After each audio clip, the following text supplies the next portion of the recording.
Bismillahirrahmanirrahim. Assalamu alaikum. Today we are going to discuss class aves or birds in phylum Vertebrata.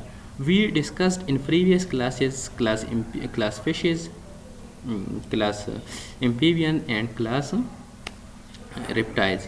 But they three classes are simple than that of birds. Birds are more complex because we are moving toward complexity from the simple word.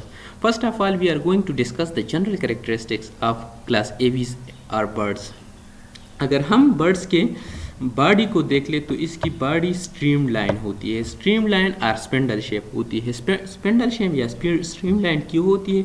क्योंकि अगर हम birds की unique character को देख ले तो birds की unique character flight है।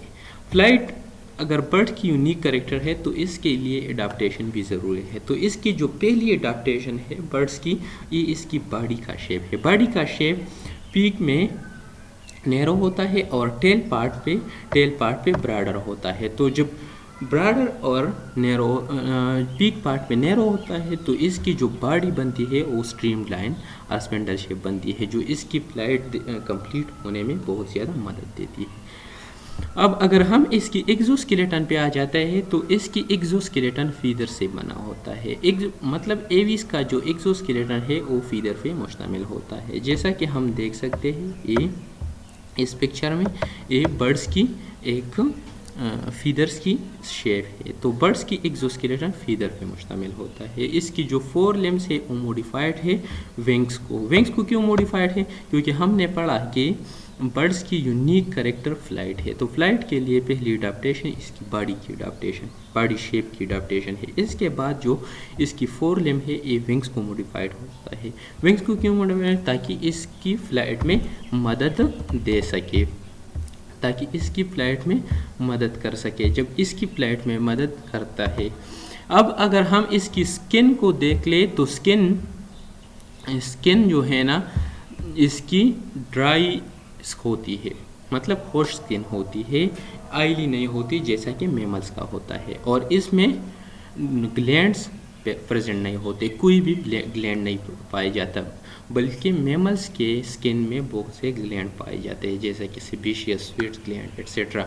लेकिन बर्ड्स की स्किन में ओनली 1 ग्लैंड पाए जाते हैं जिसको हम प्रीन और आइल ग्लैंड कहते हैं। इसकी बेस ऑफ द टेल में पाए जाते हैं, टेल के लास्ट में पाए जाते हैं। जब बर्ड्स इसी टेल को अपने बीक के साथ टच करता है तो इससे आयली सिक्रीशन पैदा होते हैं। इसकी सिक्रीशन का फंक्शन क्या है? अब इसकी सिक्रीशन का फंक्शन अगर हम देख ले तो हमको बॉडी का जो शेप है, बॉडी का जो फीदर है वो बहुत तरतीब, बहुत स्लिमी, बहुत शाइनी नज़र आते हैं। ये क्यों आते हैं?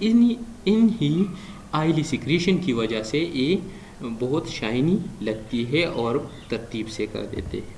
अब अगर हम एंडोस्केलेटन पे आ जाए तो एंडोस्केलेटन इसकी बूनी होती है जैसा कि हम इस पिक्चर में देख सकते हैं। और इसमें ज़्यादातर न्यूमेटिक बोन पाए जाते हैं। न्यूमेटिक बोन का क्या मतलब है? न्यूमेटिक बोन वो बोन होते हैं जिसमें ईयर कैविटीज़ पाए जाते हैं। ईयर कैविटीज़, अब अगर इसमें मैमल्स की तरह सॉलिड बोन पाए जाते थे तो इसकी फ्लाइट में बहुत मसला आता था, लेकिन इसमें न्यूमेटिक बोन पाए जाते हैं। न्यूमेटिक बोन में ईयर कैविटीज़ होते हैं, मतलब इसकी वेट कम हो जाती है।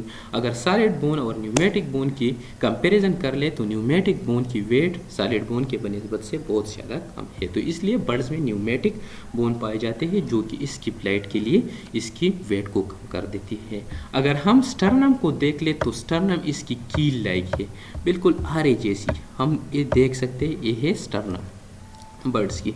तो ये क्यों है? ताकि अगर ये ब्रॉडर होती थी तो इसको एयर रेजिस्टेंस बहुत ज़्यादा पेश आता था और इसकी फ्लाइट में इसको बहुत से डिफ़िकल्टीज पेश आते थे। तो इसलिए इसकी कील लाइक स्टर्नम है जिसकी वजह से उसको अपनी फ्लाइट में मसले बहुत कम या मुश्किलात, डिफ़िकल्टीज़ बहुत कम पेश आते हैं। इसकी लिम्स जो है ना फेंटाडक्टाइल होते हैं। फेंटाडक्टाइल और बेर्जिंग होते हैं। बेर्जिंग हम अगर देख ले इसको कहते हैं जो कि इसको जो ये सेट किसी चीज़ पे सेट होती है, किसी वायर पे एक्सेट्रा, तो ये इस तरह पकड़ देती है इसको। तो इस प्रोसेस या इस स्टाइल ऑफ डक्टिलिटी को पेंटाडक्टाइल कहते हैं। सही है। अब इसके बाद अगर हम देख लें तो इसके बाद हम जनरल सिस्टम्स जो बर्ड्स में पाए जाते हैं वो डिस्कस करेंगे। अब अगर सिस्टम हम डिस्कस करेंगे तो सिस्टम में सबसे पहला सिस्टम जो है ना, हम डाइजेस्टिव सिस्टम डिस्कस करेंगे। डाइजेस्टिव सिस्टम में अगर इसकी देख ले, बर्ड्स की डाइजेस्टिव सिस्टम अगर हम देख ले तो इसमें बीक पाया जाता है, माउथ की जगह बीक पाया जाता है और बीक विदाउट टीथ होता है। अगर हम मैमल्स की माउथ को देख ले तो मैमल्स की माउथ में टीथ पाए जाते हैं, लेकिन बर्ड्स के माउथ में कोई टीथ नहीं होता है। और बर्ड्स जो न्यूट्रिशन लेता है वो स्वाल्व करते हैं, अपने फूड को स्वाल्व करते हैं। स्वाल्व मतलब निगल लेते हैं, इसमें मतलब इस तरह चबाते नहीं है जैसे कि हम चर्पिंग करते हैं, इस तरह नहीं करते, बल्कि सिर्फ डायरेक्ट स्वाल्व करते हैं। सर्कुलेटरी सिस्टम, सर्कुलेटरी सिस्टम, अगर हम सर्कुलेटरी सिस्टम में आ जाते हैं तो सर्कुलेटरी सिस्टम इसके बिल्कुल मैमल्स जैसी होती है। मैमल्स जैसी होती है, मैमल्स जैसी होते हैं, 4 चैम्बर्ड होता है।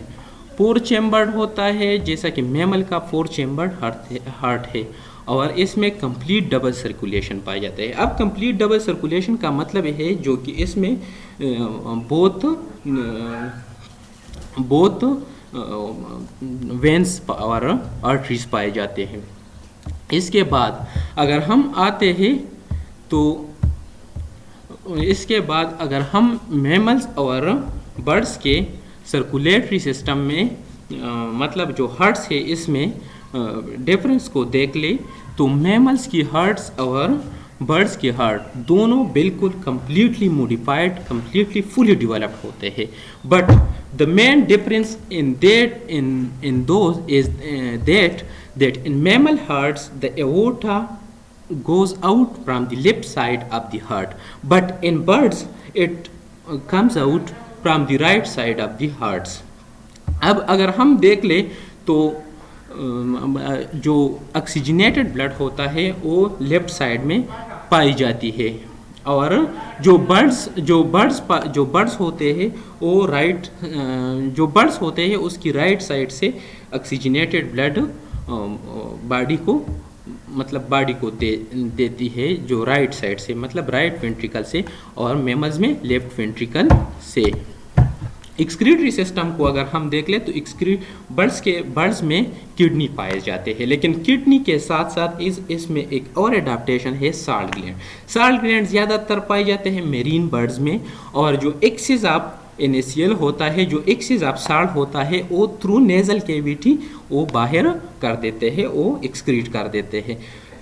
क्योंकि जब ये मेरीन सी वाटर में बर्ड्स पाए जाते हैं तो वो बर्ड्स 2 to 3 टाइम्स ज़्यादा NaCl होता है इसके अंदर, तो इस वजह से बर्ड्स जो है ना, बर्ड्स में साल्ट ग्लैंड भी पाए जाते हैं। अब यूरिकोटेलिक मतलब बर्ड्स जो है वो यूरिकोटेलिक होता है, यूरिक एसिड को एक्सक्रीट करता है। दूसरी बात इसमें ये है कि वाटर क्लोएका में रीअब्जॉर्ब होता है, और जो इसमें एक्सक्रीटरी प्रोडक्ट है वो भी क्लोएका में टेम्पररी सेव होती है। अब अगर हम नर्वस सिस्टम देख लें तो नर्वस सिस्टम इसमें सेंस ऑफ विजन जो है ना वेरी डेवलप्ड है, बहुत ज़्यादा डेवलप्ड है। मतलब अगर हम देख ले तो वो बर्ड्स बहुत ऊंचाई पे उड़ते हैं और फिर भी नीचे ज़मीन की एक चीज़ को देख ली है, एक छोटे दाने को देख सकती है, तो इसकी sense of vision very developed है। बट इसकी अगर हम सेंस ऑफ स्मेल को देख लें तो सेंस ऑफ स्मेल इसकी लास्ट है, मतलब सेंस ऑफ स्मेल इसमें बिल्कुल नहीं पाया जाता।